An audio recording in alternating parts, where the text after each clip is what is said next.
The morning sun was just starting to warm up the city when Amara Williams pulled her silver Honda Civic into the parking lot of Premier Auto Center.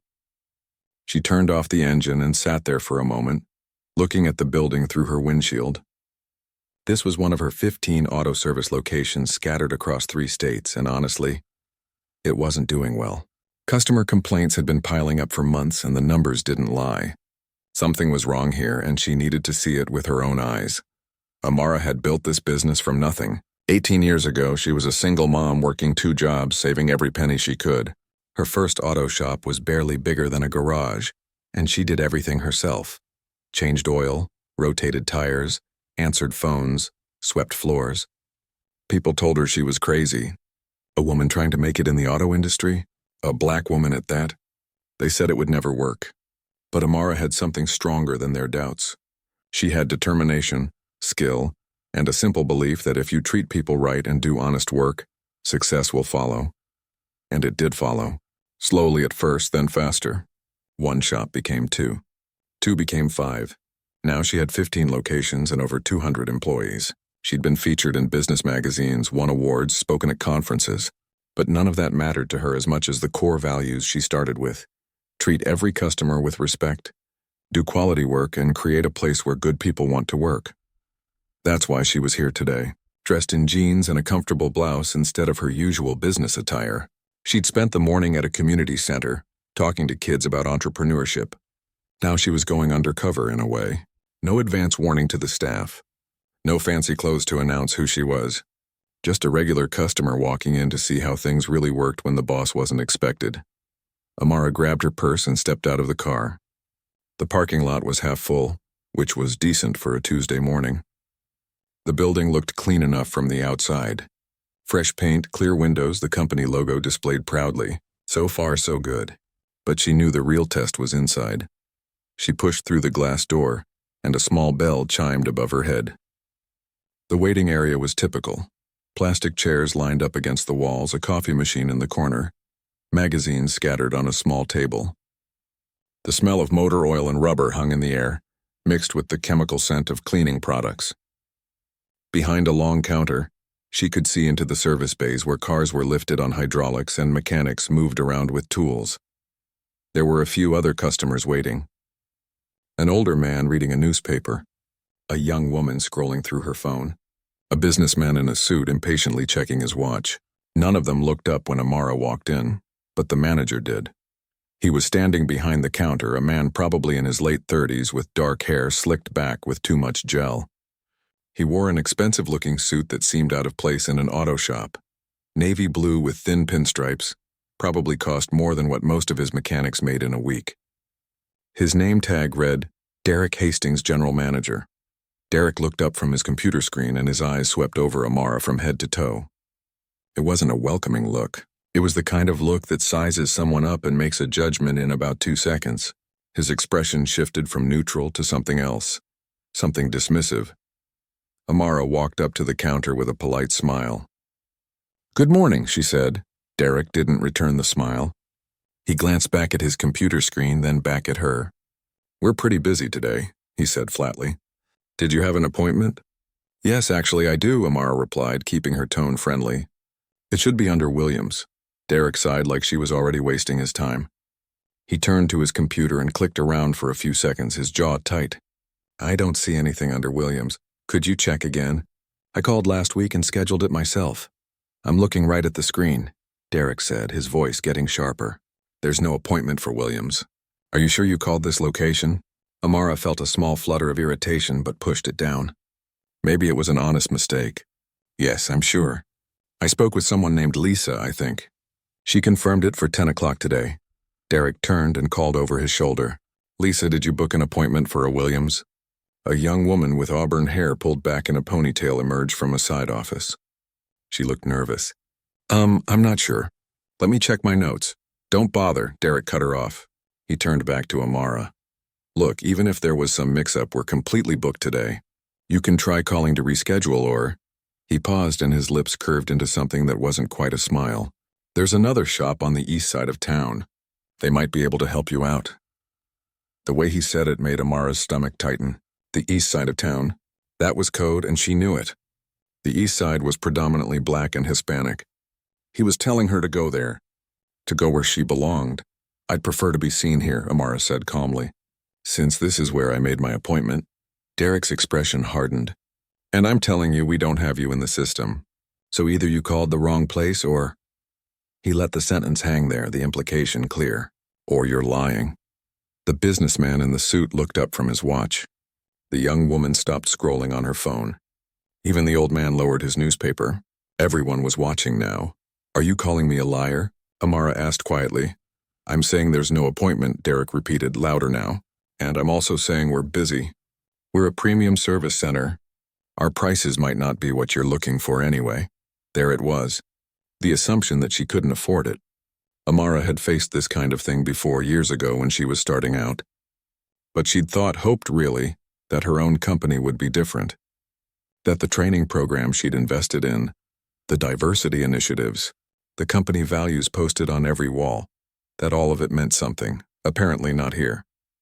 I understand your price is just fine, Amara said, her voice still controlled. I'd like to speak with the manager, please. Derek actually laughed. It was a short, harsh sound. You're looking at him, sweetheart. I am the general manager, and I'm telling you that we can't help you today. The word sweetheart landed like a slap. Amara felt her jaw clench, but she refused to let her anger show. She'd learned a long time ago that losing your temper in situations like this only makes things worse. They want you to get angry.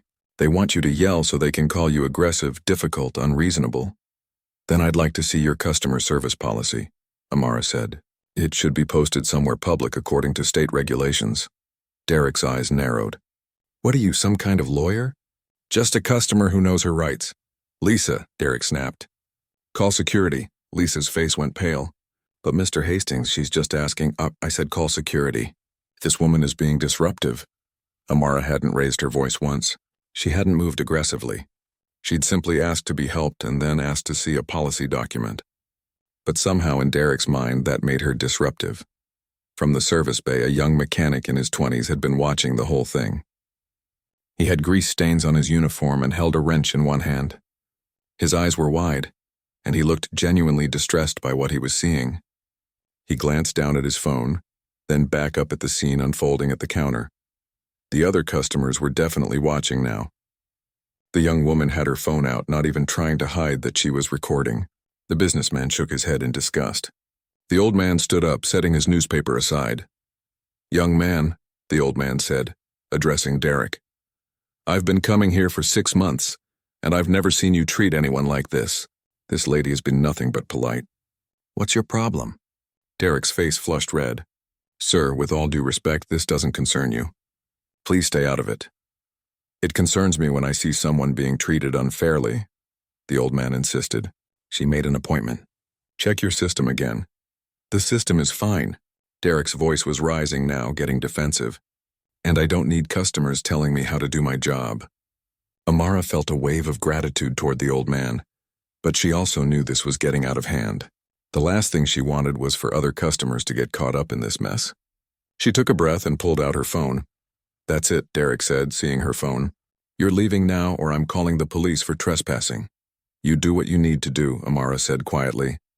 I'm making a phone call. She scrolled through her contacts and found the name she was looking for. Regional Director. She pressed call, and in that moment everything was about to change. The phone rang twice before someone picked up. Hello, Ms. Williams? The voice on the other end was professional, efficient. It was Vincent Chen, her Regional Director for the Northeast Territory. He managed 7 locations, including this one. Vincent, it's me, Amara said, keeping her voice steady. I'm at the Premier Auto Center on Brookfield Avenue. Derek's eyebrows shot up when he heard the name Ms. Williams come from her phone. But he still looked more annoyed than concerned, like he thought she was just name-dropping to try to intimidate him. Oh, wonderful. Vincent sounded pleased. I didn't know you were planning a visit. Is everything going well? Let me pull up the location details. Actually, Vincent, I need you to come here, right now. Amara kept her eyes on Derek as she spoke. There was a pause. Vincent's tone changed immediately. What's wrong? What happened? I'll explain when you get here. How far away are you? I'm about 15 minutes out. I was just leaving a meeting in the downtown office. Ms. Williams, Please tell me what's going on. 15 minutes is fine, I'll be here. She ended the call.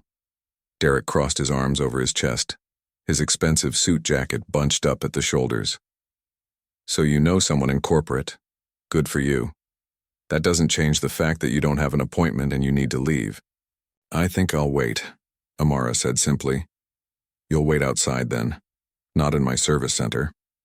Actually, the old man spoke up again. I'd like to know what's going on too. I'm curious to see how this plays out. Me too, said the young woman, still recording on her phone. This is wild. Derek's face was getting redder. All of you need to mind your own business. This is between me and her. It became our business when you started making a scene, the businessman in the suit said. He'd been quiet until now, but his voice carried authority. I'm an attorney and I've been watching this entire interaction. You've been unprofessional from the moment this woman walked in. Derek opened his mouth to respond, but Lisa interrupted. Mr. Hastings, maybe we should just check the appointment. Book one more time, I might have written it down wrong. Lisa, get back to work, Derek snapped. And stop undermining me in front of customers. Lisa flinched and hurried back toward the office, her head down. Amara made a mental note of that. Derek was clearly the kind of manager who led through fear and intimidation. She'd seen his type before. They were bullies who got worse the more power they had. Amara turned and walked toward the door. Not because Derek told her to, but because she needed a moment to breathe and think. The anger was building inside her, and she needed to let it out somewhere that wasn't in front of customers and employees. That's right, keep walking, Derek muttered behind her, just loud enough for her to hear. Outside, the morning had gotten warmer.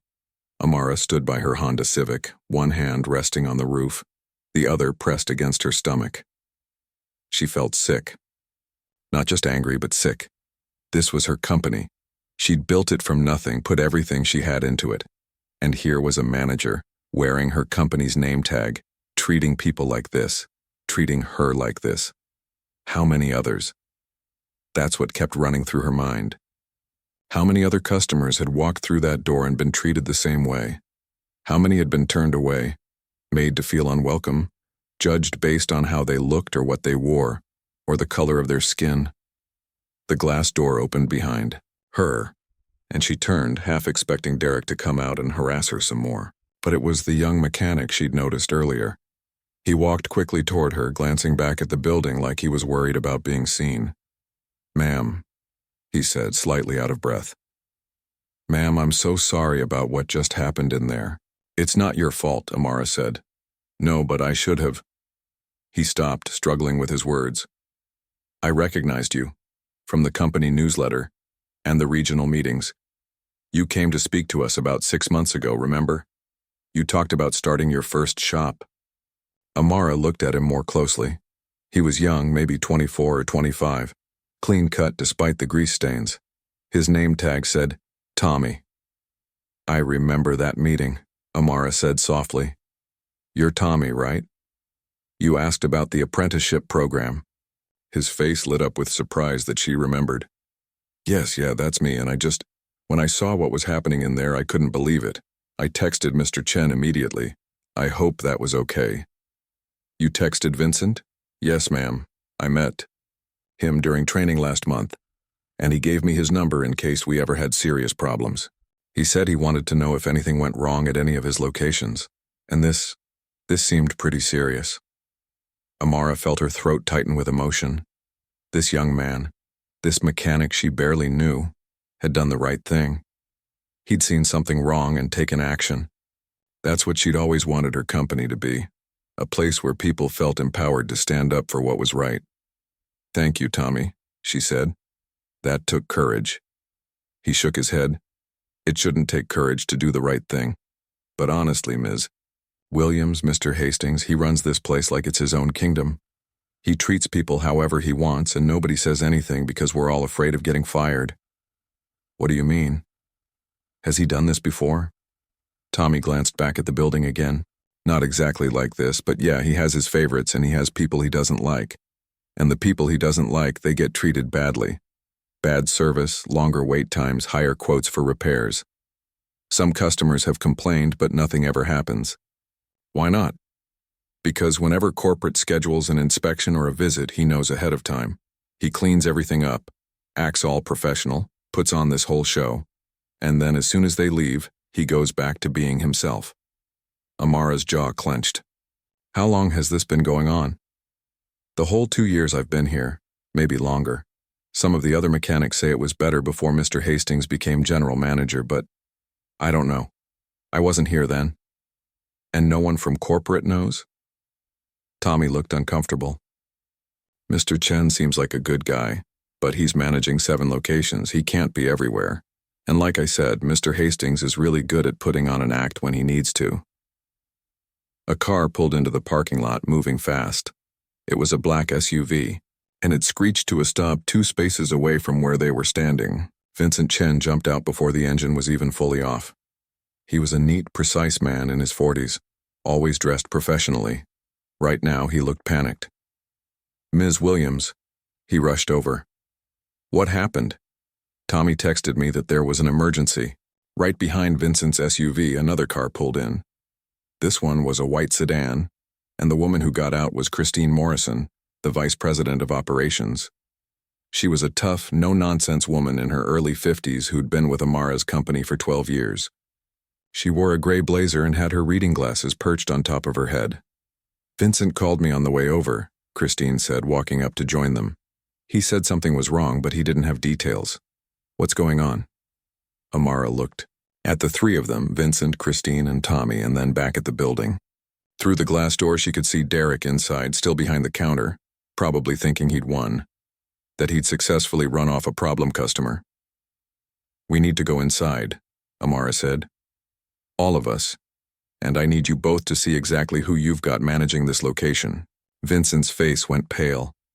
Oh no. Ms. Williams, please tell me he didn't. He did. He absolutely did.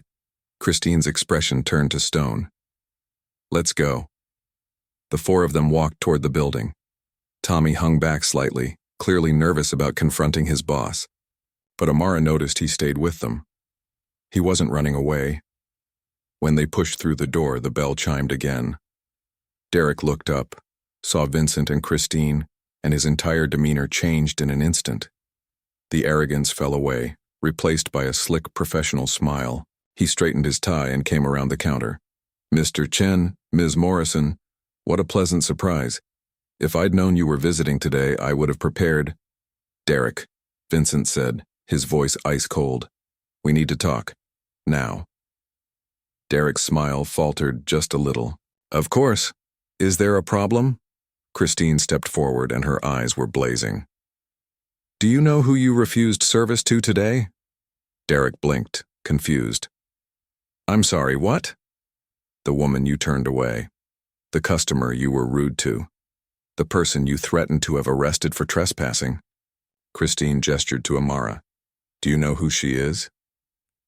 Derek looked at Amara, and for the first time a flicker of real fear crossed his face. But he recovered quickly, his brain probably working overtime to find a way out of this. There was a misunderstanding with a customer who didn't have an appointment. I was simply following protocol. That customer, Vincent interrupted, is Amara Williams. Derek stared blankly. Amara Williams, Christine repeated, slower this time. The CEO, the founder of this company, the owner of this building, this equipment, and technically, your job. The blood drained from Derek's face so fast he actually swayed on his feet. For a long moment, nobody moved. The service center had gone completely silent. Even the sounds from the service bays seemed to have stopped as mechanics noticed something important was happening up front. Derek's mouth opened and closed like a fish out of water. His face had gone from red to white in a matter of seconds. That's not, Ms. Williams, you didn't know. Amara finished for him, her voice quiet but cutting. You didn't know who I was, and that's exactly the problem, Derek. Because if you had known, you would have treated me differently. Which means the way you treated me just now. That's how you really are. No, that's not true. Derek stammered, his slick professional mask cracking apart. There was a misunderstanding about the appointment. I was just trying to manage a busy schedule. You told her to go to a shop on the east side of town. The old man spoke up from his chair. He'd been watching everything with sharp eyes. I heard you. We all heard you. The young woman held up her phone. I've got video of the whole thing. Want me to play it back? Derek's eyes darted to the phone, then back to Amara. Sweat was starting to bead on his forehead. You're taking that out of context. I was simply suggesting an alternative location because we were booked. You told her she probably couldn't afford your prices. The businessman in the suit added. He stood up and walked closer, pulling out a business card. I'm Daniel Foster, attorney at law. I've been a customer here for 8 months, and I just watched you profile and dismiss a paying customer based on nothing but your own prejudice. I'd be happy to serve as a witness if this goes further. Derek's jaw worked, but no sound came out.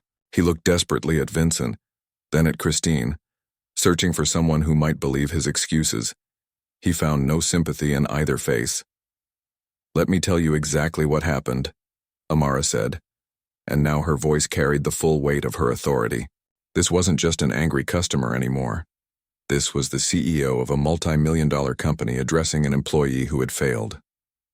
I walked into this building at approximately 9:45 this morning. I approached the counter politely and informed you that I had an appointment. Rather than checking your system thoroughly or attempting to help me, you immediately told me you were too busy and suggested I go somewhere else. When I insisted on being seen here, you became hostile. You implied I was lying about having an appointment. You made assumptions about my ability to pay, and when I asked to speak with a manager and see your customer service policy, which is my right as a consumer, you threatened to have me removed by security. Each word landed like a hammer. Derek tried to interrupt several times, but Christine held up a hand to silence him. Is that an accurate summary of events? Christine asked the other customers. Completely accurate, the old man said. That's exactly what happened, the young woman confirmed. Daniel Foster nodded. I would testify to all of that under oath. Derek's legs seemed to give out slightly and he leaned against the counter for support. Ms. Williams, please. I would never intentionally. But you did, Amara said. Whether you meant to or not, you did. And here's what concerns me most, Derek.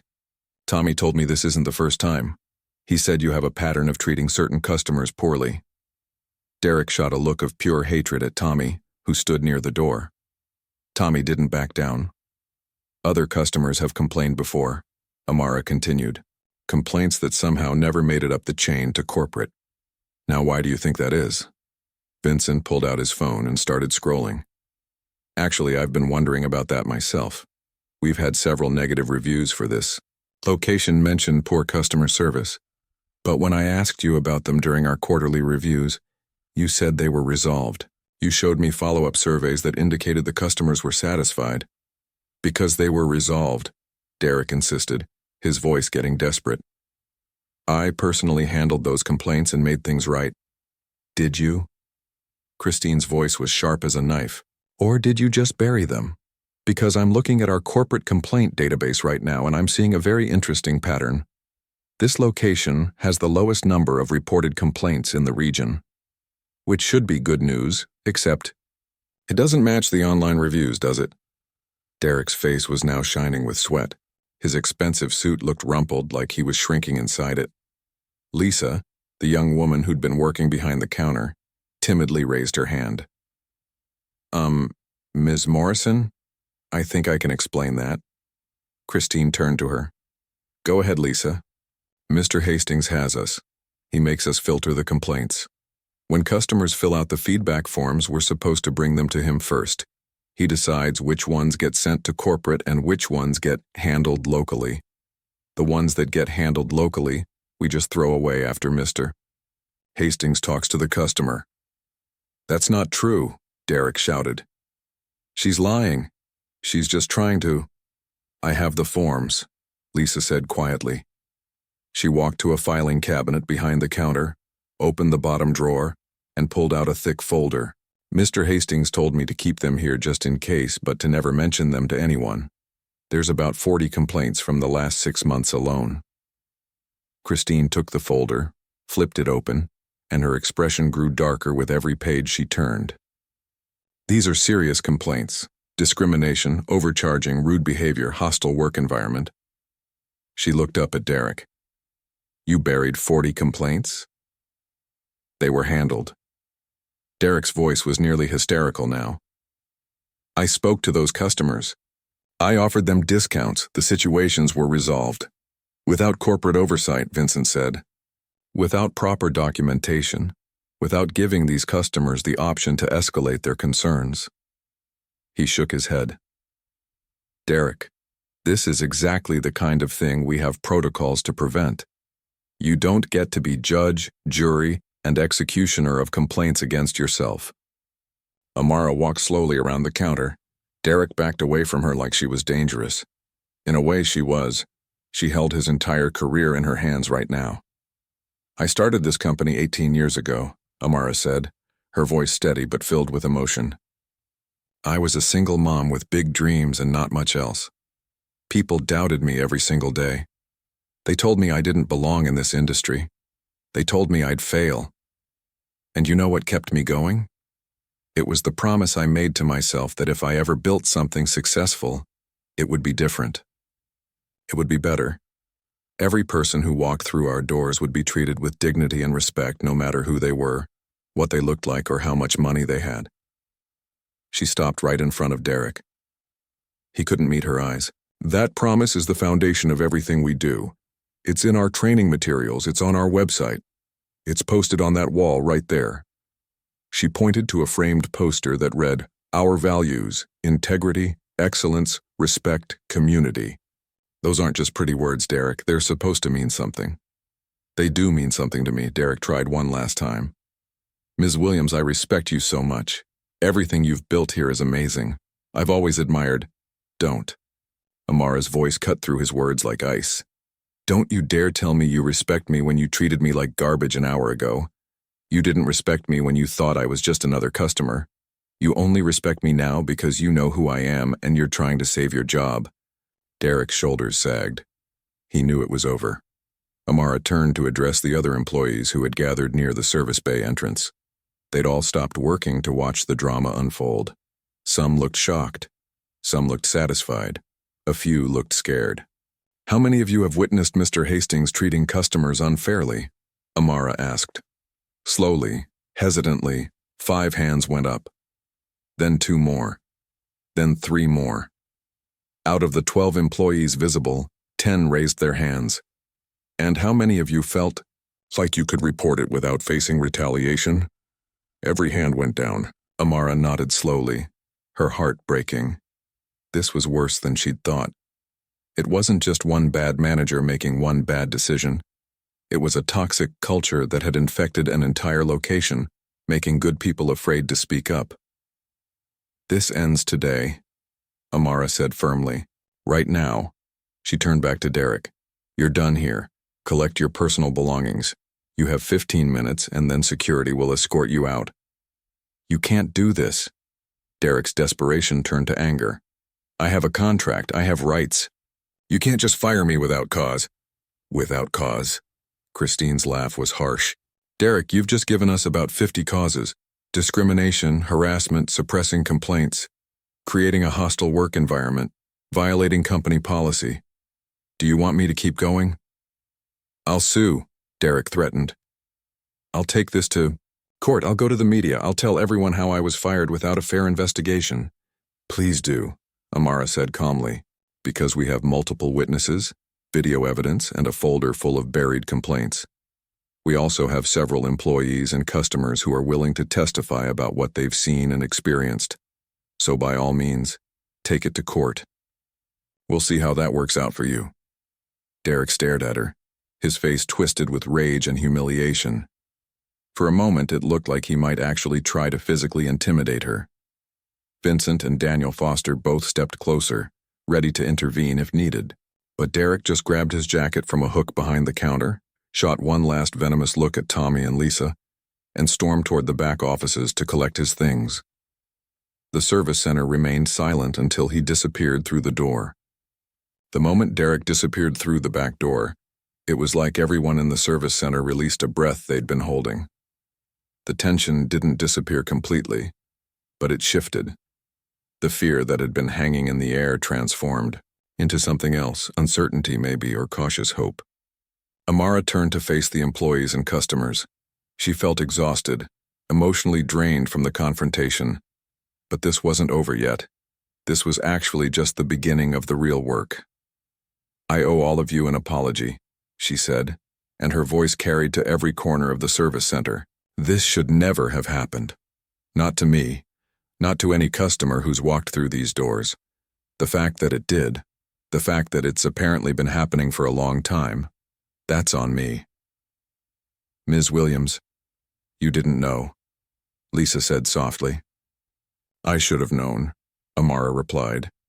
"That's my job as the CEO, to know what's happening in my locations, to make sure my employees feel safe speaking up when something's wrong, to ensure that customers are treated right. And clearly, I failed at that here." Tommy spoke up from near the door. "With respect, ma'am, it's not your fault. Mr. Hastings was really good at hiding things. Whenever corporate was coming, he'd have us clean everything perfectly. He'd be super nice to customers. He'd act like the model manager. He knew how to play the game." "That's true," one of the older mechanics said. He was a heavy-set man with gray in his beard, and he'd been watching everything with weary eyes. "Been working here for 4 years, since before Derek became manager. He wasn't always like this. First few months he seemed decent, but once he figured out how to keep corporate off his back, he changed." Christine was still flipping through the folder of buried complaints. Her expression grew grimmer with each page. "Some of these are from over a year ago. Customers complaining about being overcharged, about being talked down to, about being told their complaints didn't matter. And none of it, absolutely none of it, made it into our system." Vincent was on his phone, typing rapidly. "I'm pulling up our complaint database right now. According to this, in the last 12 months, this location reported only 3 customer complaints, 3. Meanwhile, our online reviews show at least 20 negative experiences, and now we've got 40 documented complaints that were never reported." He looked sick. "How did I miss this?" "Because he was smart about it," Amara said. "Predators like Derek always are. They know how to work the system. They know how to look good when it matters, and show their true colors when they think no one important is watching." She walked over to where the employees had gathered.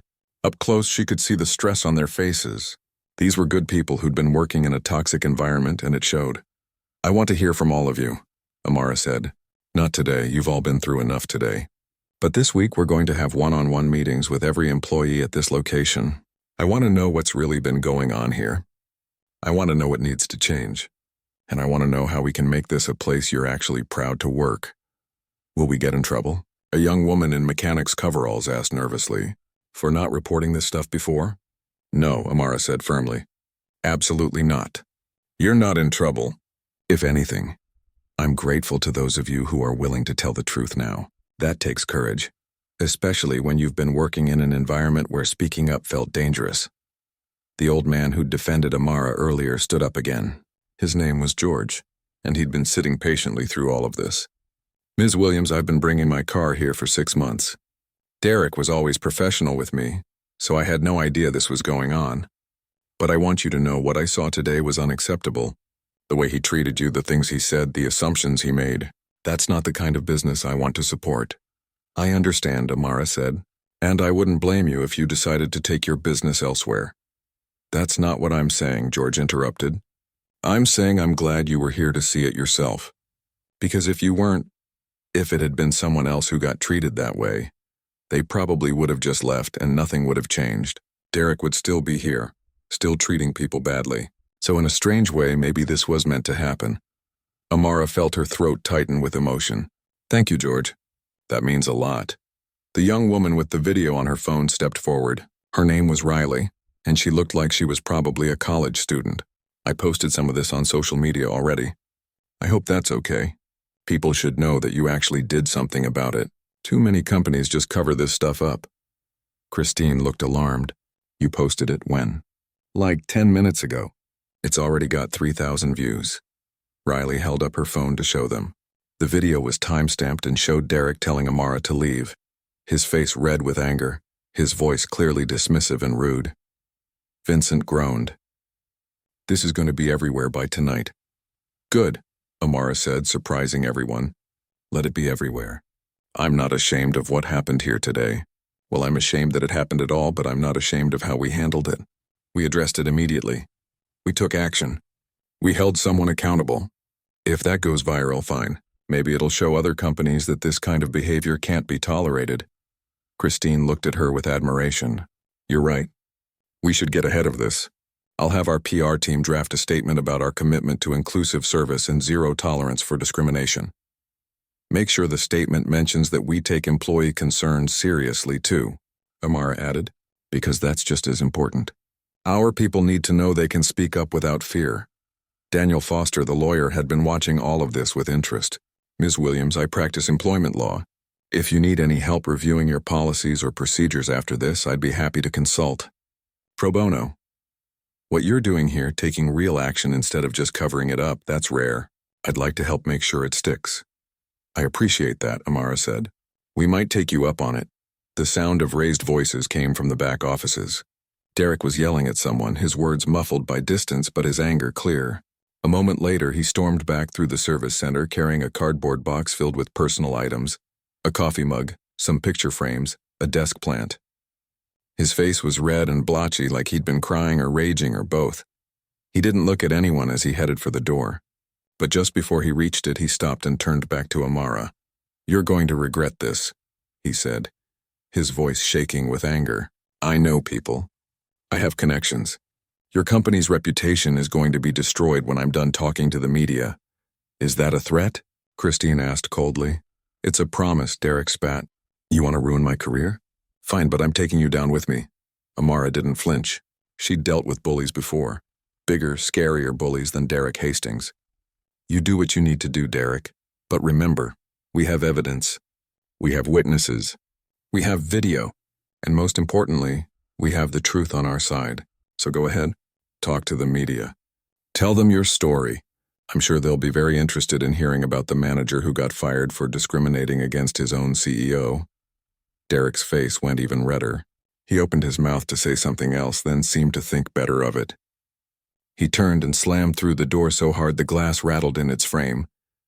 Everyone watched as he threw the box into his car, a BMW, naturally, and peeled out of the parking lot with screeching tires. "Well," George said into the silence that followed. "That was dramatic." A few people laughed nervously. The tension broke a little bit more. Amara turned to Tommy. "You texted Vincent when you saw what was happening. You took a risk to do the right thing. That tells me something about your character." Tommy looked embarrassed. "I just couldn't stand by and watch it happen, ma'am." "How long have you been a mechanic?" "About 3 years total. 2 years here, 1 year at my previous shop. And you asked me about the apprenticeship program when I spoke here before." "Yes, ma'am. I want to become a master mechanic eventually, maybe even shop manager someday." Amara exchanged a look with Vincent and Christine. They seemed to understand what she was thinking. "How would you feel about being the interim manager here?" Amara asked. "Just until we can do a proper search for a permanent replacement. We'd give you full support, training and a management salary, of course." Tommy's eyes went wide. "Me, but I'm just a mechanic. I don't have management experience." "You have something better," Amara said. "You have integrity. And right now that's what this location needs more than anything. Someone who will do the right thing even when it's hard." "I'll help you," Vincent added. "I'll be here several times a week until you get your feet under you. You won't be alone in this. And we'll get you into our management training program immediately," Christine said. "You'll learn everything you need to know." Tommy looked overwhelmed. He glanced at his fellow mechanics who were grinning and giving him thumbs up. Lisa was smiling encouragingly. Even the customers were nodding their approval. "Okay," Tommy said, his voice a little shaky. "Yeah, okay. I'll do it. I'll do my best. That's all anyone can ask," Amara said. She turned to address everyone one more time. "This location is going to change. Starting today, we're going to build the kind of workplace we should have had all along. One where everyone feels valued and respected, where customers get honest, quality service regardless of who they are, where employees can speak up without fear. It's going to take work and it won't happen overnight. But I promise you we're going to make it right." The rest of that Tuesday was a blur of activity. Amara spent hours at the location, talking to employees one by one, hearing their stories. Some were painful to listen to. A young Hispanic mechanic named Carlos told her about the time Derek had made fun of his accent in front of customers. A middle-aged woman named Brenda, who worked the front desk, described how Derek would assign her the worst shifts as punishment whenever she questioned his decisions. A customer named Patricia came in specifically to share how she'd been overcharged for a simple oil change, and when she questioned it, Derek had made her feel stupid and small. Each story was a piece of a larger picture, and that picture was ugly. But Amara listened to every word, took notes, and promised each person that things would be different from now on. By the time she finally left the auto center, it was nearly 7 in the evening.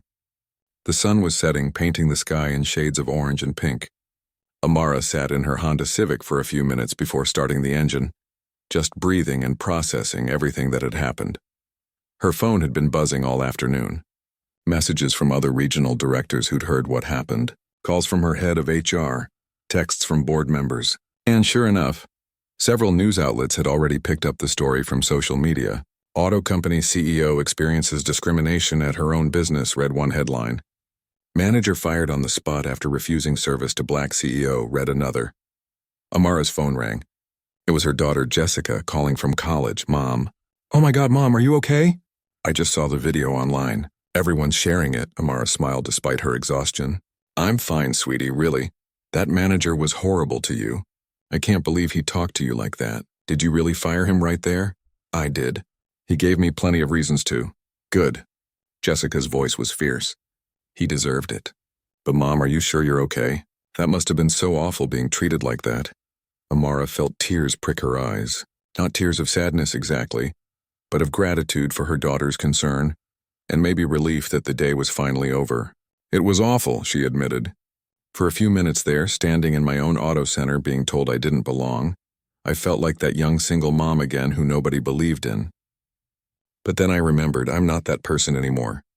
I built something real, something important, and I have the power to make sure it lives up to its values. I'm proud of you, Mom, Jessica said softly, not because you're successful or rich or famous. I'm proud because you still care. A lot of people in your position would have just quietly fired the guy and moved on, but you're actually trying to fix the whole system. They talked for a few more minutes before Jessica had to go to class. After hanging up, Amara finally started her car and drove home. Over the next few weeks, Amara kept her promise. She and Christine completely overhauled the complaint system across all 15 locations. Now complaints went directly to corporate, with multiple channels for reporting. Phone, email, anonymous online forms. They implemented surprise visits from corporate staff, not just scheduled inspections. They created an anonymous hotline where employees could report concerns without fear of retaliation. They also started an intensive training program for all managers on diversity, inclusion, and ethical leadership. It wasn't just a 1-hour video they had to watch. It was a real ongoing program with discussions, role-playing exercises, and accountability measures. The Brookfield Avenue location transformed under Tommy's leadership. With Vincent's mentoring and his own natural integrity, Tommy proved to be exactly what that place needed. Customer satisfaction scores, which had been the lowest in the region, climbed steadily. Employee turnover, which had been at 40%, dropped to almost nothing. The mechanics who'd been demoralized under Derek's leadership started taking pride in their work again. Lisa, who'd been brave enough to produce that folder of buried complaints, was promoted to assistant manager. Carlos started mentoring new mechanics in the apprenticeship program. Brenda finally got the day shift schedule she'd been requesting for years. The online video of Derek's confrontation with Amara went viral, just as predicted. It ended up with over 2 million views. But the narrative that emerged wasn't what Derek had hoped for when he'd threatened to destroy the company's reputation. Instead, people praised Amara for her composure, for taking immediate action, and for being willing to experience her business the way regular customers did. Other CEOs reached out, asking for advice on how to do similar undercover visits at their own companies. Business schools started using the incident as a case study in leadership and accountability. Amara was invited to speak at conferences about building ethical business cultures. But the most meaningful moment came about 2 months after the incident. Amara was back at the Brookfield Avenue location for a scheduled visit this time. The place looked different, brighter somehow, even though nothing physical had changed. The employees smiled more. Customers looked relaxed and happy in the waiting area. George, the old man who'd defended her that day, was there getting his car serviced. He saw Amara and waved her over. "Ms. Williams, good to see you again. George, how are you? How's the service today?" "Outstanding, as always." "Well, as always since the changes anyway." He smiled. "Young Tommy is doing a great job running this place. He actually remembered that I prefer synthetic oil and made sure they used it without me having to ask." "That's good to hear." George leaned in a bit closer, his voice more serious. "I wanted to tell you something. My granddaughter, she's 15, smart as a whip, loves working on cars. She's always talking about becoming a mechanic, but she worries. You know, being a girl in a male-dominated field and all that. After she saw what happened here, how you stood up for yourself and then made real changes, she got inspired. She called me last week and said she'd decided for sure. She's going to study automotive technology after high school. Says if you can build a whole company in this industry, she can certainly become a mechanic." Amara felt her eyes well up. "George, that's wonderful. Tell her I'd love to meet her sometime. We have some great programs for young people interested in the trades." "I will. And thank you. Thank you for showing her, showing all of us really what real leadership looks like." After George left, Amara walked through the service bays, checking in with the mechanics. They were working efficiently, helping each other out, laughing at jokes. This was what she'd always envisioned, a workplace where people could do good work in a positive environment. Tommy came over, wiping his hands on a shop towel. "Ms. Williams, thanks for stopping by. We're having a really good day today. All appointments running on time, no major issues, customers seem happy." "I can see that. You've done remarkable work here, Tommy." He ducked his head, embarrassed. "I just try to treat people right, you know? Employees, customers, everyone. Seems pretty simple, but I guess it isn't always." "It should be simple," Amara agreed, "but it takes constant effort. You have to mean it, and you have to back it up with actions. You're doing both." "I learned from the best," Tommy said, gesturing at her. That evening, Amara sat in her home office looking at the growth charts for all 15 locations. The Brookfield Avenue Center was no longer at the bottom. In fact, it was now in the top 3 for customer satisfaction and employee engagement. Revenue was up. Staff retention was up. Everything was trending in the right direction. But more than the numbers, what made Amara feel good was knowing that people were being treated right. That customers walked through those doors and felt welcome regardless of who they were. That employees could come to work without fear or stress. Her phone buzzed with a notification. Riley, the college student who'd filmed that original video, had posted an update. It was a short video of her getting her car serviced at the Brookfield location, praising the friendly staff and excellent service. "This is what happens when a company actually cares about doing right," Riley said to the camera. "Change is possible, y'all. This is proof. The video already had thousands of likes and hundreds of comments from people sharing their own stories of discrimination and praising companies that take real action to address." Tamara closed her laptop and looked out the window at the city lights. She thought about that morning 2 months ago, standing in that parking lot feeling sick and angry and disappointed. She thought about Derek's sneer, his dismissive words, his assumptions. That moment had been painful, humiliating even, but it had also been necessary. Because sometimes you can't fix what you don't know is broken. Sometimes you have to experience the worst of something to have the motivation to make it better. Would she want to go through it again? No. But did she regret the way she'd handled it? Not for a second. She'd built this company on a promise that every person deserves respect and dignity. For a while, in at least one location, that promise had been broken, but now it was restored, stronger than before. Amara's phone rang one more time. It was Vincent. "Just wanted to give you an update," he said. "We completed the investigation into all of Derek's buried complaints. We've reached out to every single customer who filed one and offered them compensation for their trouble. Most of them were shocked that we followed up. A few have even become regular customers again." "That's great, Vincent.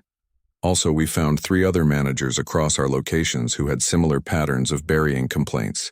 Not as extensive as Derek, but still concerning. We're addressing each situation individually." Amara's heart sank a little. 3 more. But then again, at least now they knew. At least now they could fix it. "Thanks for staying on top of this, Vincent." It's important work, I know. And Ms. Williams? I'm sorry I didn't catch this sooner. As regional director, I should have seen the signs. We all should have. But we're seeing them now. That's what matters. After hanging up, Amara sat in the quiet of her office for a while longer. Building a business was hard. Building a good business, one that truly lived up to its values, was even harder. It required constant attention, honest self-examination, and the courage to face uncomfortable truths.